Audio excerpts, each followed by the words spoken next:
Hare Krishna everyone, welcome back to my channel. My name is Aditi and आज हम करने वाले हैं क्लास 9th की सोशल साइंस का पार्ट 1। जो पार्ट 1 बुक है उसका हम चैप्टर 2 शुरू करेंगे आज, क्योंकि जो चैप्टर 1 है वो काफ़ी बच्चों के सिलेबस में नहीं है और वो इतना इम्पॉर्टेंट भी नहीं है। तो हम चैप्टर 2 से शुरू करेंगे, जिसमें हम पढ़ने वाले हैं शेपिंग ऑफ अर्थ सरफेस, कि जो हमारी अर्थ है उसका सरफेस कैसे बनता है और वो कितने टाइप्स के होते हैं, हम आज ये पढ़ेंगे। ठीक है, ये पार्ट 1 है जिसमें हम कवर करने वाले टेक्टोनिक प्लेट्स के बारे में। तो देखो, जो अर्थ का सरफेस है वो एकदम कंसिस्टेंट नहीं है, ठीक है, वो चेंज होता रहता है। और वो क्यों चेंज होता रहता है? क्योंकि अर्थ के अंदर बहुत सारे फोर्सेस होते हैं, जिसकी वजह से उसका जो सरफेस है वो चेंज होता रहता है। और वो जो आपको चेंजेस दिख रहे हैं वो टेक्टोनिक प्लेट्स की वजह से होते हैं। और आज हम ये थ्योरी ऑफ टेक्टोनिक प्लेट्स के बारे में पढ़ने वाले हैं। ठीक है, अब ये जो चेंजेस होते हैं इनकी वजह से ही हमारे डिफरेंट टाइप के लैंडफॉर्म्स फॉर्म होते हैं, जैसे कि हो गया आपके माउंटेन्स, वोल्केनो, प्लेन्स, वैलीज, ये सारे। अगर हम टेक्टोनिक प्लेट्स के बारे में, ठीक है, वेरियस टाइप ऑफ लैंडफॉर्म्स के बारे में और ये सारी चीज़ों के बारे में पढ़ेंगे तो हमें पता चलेगा कि जो अर्थक्वेक कैसे आते हैं, वोल्केनिक करप्शन कैसे होते हैं, ठीक है, और वोल्केनो वाले आपके जो माउंटेन्स होते हैं वो कैसे फॉर्म होते हैं, ये सब चीज़ें। लैंडफॉर्म्स के बारे में भी बता रखा है, जो इन्होंने बताया हुआ है कि लैंडफॉर्म्स जो होते हैं वो अर्थ के ही फीचर्स होते हैं, डिफरेंट टाइप के, जो डिफरेंट प्रोसेस से बनते हैं।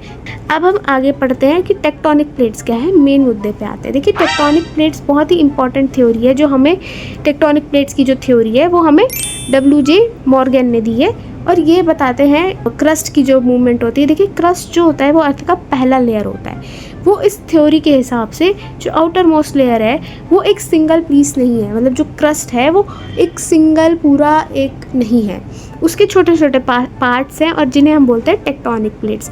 और ये जो टेक्टोनिक प्लेट्स होते हैं बहुत धीरे धीरे हिलते हैं। इनके नीचे जो सेमी मोल्टन लेयर है उसकी वजह से टेक्टोनिक प्लेट्स धीरे धीरे हिलते रहते हैं और उन्हीं की वजह से अर्थ के ये सारे फीचर्स आते रहते हैं, जैसे कि माउंटेन, अर्थक्वेक, वोल्केनो, ये सारी चीज़ें। ठीक है, नेक्स्ट पेज पे आते हैं। तो यहाँ पे अर्थ जो है वो 3 टाइप के लेयर से बनी हुई है, जैसे मैंने बताया था, क्रस्ट, मेंटल, कोर। ठीक है, अभी जो क्रस्ट, मेंटल, कोर, ये तीनों जो हैं इनको हम इस डायग्राम से भी समझेंगे। उससे पहले थोड़ा सा यहाँ पे पढ़ते हैं कि जो क्रस्ट है वो सबसे अर्थ की जो आउटर मोस्ट लेयर है, मतलब सबसे बाहर वाली लेयर होती है जिस पे हम रहते हैं। और क्रस्ट के नीचे ही होती है हमारी दूसरी लेयर, जिसका नाम है मेंटल, जो थोड़ी सी ज़्यादा मोटी होती है और हॉट होती है। ठीक है, कोर जो होता है वो सबसे इनर मोस्ट लेयर होता है और वो सबसे ज़्यादा हैवी और हॉट होता है।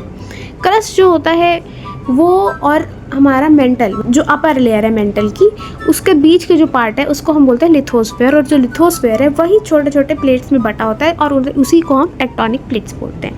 अब जो लिथोस्फेयर है उसके नीचे भी एक हमारी यहाँ पे हमें दिखेगी लेयर। वो लेयर जो होती है वो सेमी मोल्टन मैग्मा की होती है, मतलब सेमी मोल्टन मतलब पूरी तरीके से नहीं पिघला है और फ्लोट करती रहती है और धीरे धीरे हिलती रहती है, और इसी से हमारे जो प्लेट्स है उसका मूवमेंट होता है। अब यहाँ पे आप देखेंगे तो यहाँ पे हमें डायग्राम दिया हुआ है कि ये जो हमारा इनर कोर है, ये आउटर कोर है, ये हमारा मेंटल है और ये क्रस्ट है, मतलब एकदम बाहर की पतली वाली लेयर की। जो ये वाला जो पार्ट है आपका 100 किलोमीटर वाला, ये हमारा लिथोस्फेयर है। और उसके नीचे ये दूसरी लेयर है जो हमारी मोल्टन, सेमी मोल्टन वाली है, और इसी के ऊपर ये वाली जो लेयर है वो फ्लोट करती रहती है। ठीक, तो यहाँ पे हमें इम्पॉर्टेंट बता रखा है, ये आपके MCQs में एग्जाम्स में आपसे पूछा जा सकता है, तो आप इसे एक बार याद कर लीजिएगा।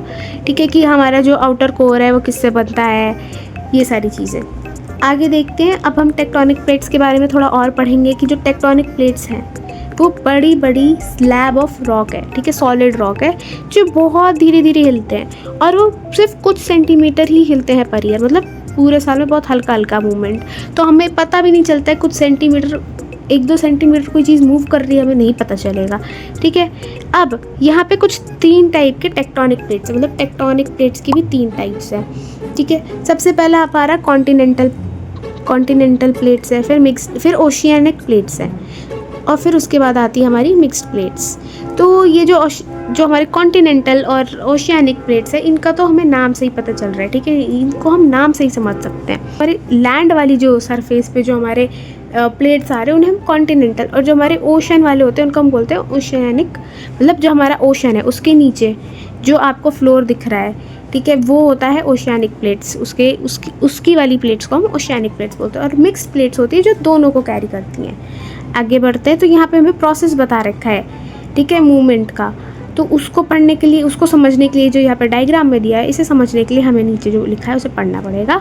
तो यहाँ पे हमें बता रखा है कि जो मूवमेंट ऑफ टेक्टोनिक प्लेट्स होता है वो कन्वेंशन, ठीक है, कन्वेंशन करंट्स की वजह से होता है, जो हमारे मेंटल में हो रहा होता है, ठीक है। अब देखिए हमें पता ही चल गया है कि जो सेमी मोल्टन होता है उसकी वजह से ही हमारा मूवमेंट होता है। सेमी मोल्टन कहाँ होता है? मेंटल में होता है। तो अब हम उसी को पढ़ेंगे कि जो देखिए जो हमारी अर्थ की जो हीट है, जो हमारा मोल्टन मटेरियल है वो ऊपर को बढ़ता है, और जो हमारा उसमें कूलर वाला पार्ट होता है वो हमारे नीचे को जाता है। मतलब हमारे जो मेंटल में जो ज़्यादा हॉट होता है, ठीक है, जो पिघला वाला पार्ट होता है वो ऊपर को जाता है, और दूसरा जो होता है वो नीचे जाता है। तो ये जो ऊपर नीचे वाला फ्लो हो रहा है इसकी वजह से मूवमेंट क्रिएट होता है, ठीक है। तो ये हमारा कन्वेंशन करंट, यहाँ पे आप देख सकते हो कि जो ब्लू वाला पार्ट है इसका मतलब कूलर, ये नीचे आया और हॉट वाला ऊपर गया। तो इससे हमारे जो ऊपर नीचे बन रहा है इससे हमारी मूवमेंट होती है, ठीक है। आगे यहाँ पे लिखा है the edges where tectonic plates meet are called plate boundaries. मतलब जहाँ पे जो टेक्टोनिक प्लेट्स मीट कर रही है उसे हम प्लेट बाउंड्रीज बोलते हैं। अब यहाँ पे बता रहा है कि 3 टाइप की प्लेट बाउंड्रीज भी होती है। First one is convergent plate boundaries, okay. तो यहाँ पे हम जो 2 प्लेट्स होती हैं, ये वाली जो प्लेट देखिए, सबसे पहली जो हमारी कर्वेजेंट बाउंड्रीज है उसमें यहाँ पे जो दोनों प्लेट्स होती हैं वो एक दूसरे की तरफ मूव करती हैं। तो ये एक प्लेट बाउंड्रीज हो गई और एक ये हो गई। अब ये दोनों एक तरफ, ठीक है, एक ही डायरेक्शन में दोनों साथ में मूव करेंगी तो दोनों साथ में कोलाइड हो जाएंगी, और जब ये दोनों कोलाइड हो जाएंगी तो इनका शेप ऐसा हो जाएगा, ठीक है। मतलब ये दोनों फोल्ड हो गई, तो इससे जो होती हैं हमारी फोल्ड माउंटेन्स बनते हैं, और उसका एक एग्जांपल हिमालयाज है। तो ये तो बात हो गई कि जब 2 कॉन्टिनेंटल प्लेट साथ में कोलाइड होते हैं तो वो हिमालय जैसे फोल्ड माउंटेन्स बनते हैं, ठीक है। अब अगर हमारे ओशियनिक प्लेट्स और कॉन्टिनेंटल प्लेट्स साथ में कोलाइड हो रहे हैं तब वो दोनों फोल्ड होकर के एक या तो वोल्केनिक एक्टिविटी क्रिएट कर सकते हैं या फिर अर्थक्वेक जैसी चीज़ें, ठीक है। नेक्स्ट हमारी आती है डाइवर्जेंट बाउंड्रीज। इसमें क्या होता है कि 2 प्लेट्स होते हैं वो एक दूसरे से दूर जा रहे होते हैं। डाइवर्जेंट का मतलब ही यही होता है कि भाई एक दूर जाना, ठीक है, एक दूसरे से अलग होना। तो दोनों दूर जा रहे होते हैं, और इससे कैसे फीचर्स बनते हैं, जैसे कि मिड ओशन रिजेस, ये इस टाइप के फीचर्स बनते हैं। और इसका एक गुड एग्जाम्पल हमारा यहाँ पे है मिड एंटार्क्टिक रिजेस। अब हमारा थर्ड टाइप का आता है ट्रांसफॉर्म बाउंड्रीज, ठीक है, जहाँ पे जो प्लेट्स होती है वो एक दूसरे के साइड से जाती है, ना तो हमारा कोई क्रस्ट क्रिएट हो रहा है ना डिस्ट्रॉय हो रहा है। और इस टाइप के मूवमेंट्स में हमारे यूजुअली अर्थक्वेक वगैरह आते हैं, ठीक है। आगे नेक्स्ट देखते हैं। तो यहाँ पे आपको अब ये देखिए, ये कॉन्टिनेंट हो गया, ठीक है, एक ये दूसरा तीसरा ऐसे करके जो जितने कॉन्टिनेंट्स है फिर इनके हमारे अलग अलग हमारे यहाँ पे प्लेट्स बता रखे हैं। यहाँ पे ओशंस की भी प्लेट्स बता रखे हैं, और हमें यहाँ पे एक एक्टिविटी दे रखी है जो आपको करनी है। यहाँ पे आपको प्लेट का नाम, कॉन्टिनेंट और ओशन लिखना है, ठीक है। अब यहाँ पे हमें बता रखा है वही सेम बात कि जो हमारे टेक्टोनिक प्लेट्स होते हैं वो अर्थ का सरफेस को शेप करने में इंपॉर्टेंट रोल प्ले करते हैं, क्योंकि उनकी जो मूवमेंट होती है उनसे हमारे mountains, valleys, oceans, basins, volcano, earthquake, ये सारी चीज़ें बनती हैं, ठीक है। और अराउंड दी पैसिफिक ओशन, ठीक है, इधर जो हमारे ज़्यादातर हमारे ये अर्थक्वेक और वॉल्केनोज होते रहते हैं, इसलिए यहाँ पे रिंग ऑफ फायर भी बोला जाता है। नेक्स्ट यहाँ पे इन कंक्लूजन हमारी जो थ्योरी है, इसका कंक्लूजन इन्होंने ये बताया है कि इससे हमें ये अंडरस्टैंड होता है कि जो अर्थ का सरफेस होता है वो कॉन्स्टेंटली चेंज होता रहता है, मतलब कि टेक्टोनिक प्लेट्स मूव होते रहते हैं। और ये हमें एक्सप्लेन करता है कि जो कैसे कैसे हमारी ओरिजिन होती है डिफरेंट अलग अलग तरह के लैंड फॉर्म्स की, ठीक है, और नेचुरल डिज़ास्टर्स की।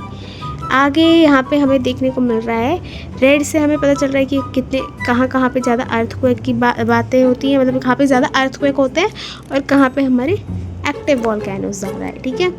और इधर तो ये रहा हमारा इंडिया, और हमें यहाँ पे दिख सकता है कि इंडिया में ज़्यादा हमारे को अर्थक्वेक दिख रहे हैं, ठीक है। और नीचे यहाँ पे बात भी वही करी है कि जो अर्थक्वेक है, क्या इंडिया में अर्थक्वेक का रिस्क है, तो इंडिया में भी काफ़ी ऐसे पहले आ रखे हैं अर्थक्वेक। और ये यहाँ पे जो पिक्चर आपको दिख रही है यहाँ पे गुजरात में 2001 की है।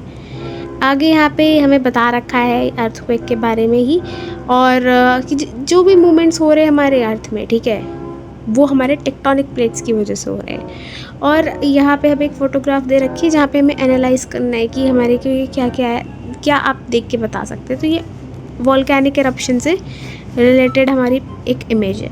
तो हमारा यहाँ पे एक टॉपिक तो ख़त्म हो गया है। अब हम अगले टॉपिक पे मिलेंगे जहाँ पे हम पढ़ेंगे process of weathering and erosion. Okay, मिलते हैं नेक्स्ट वीडियो में। तब तक के लिए take care and bye bye.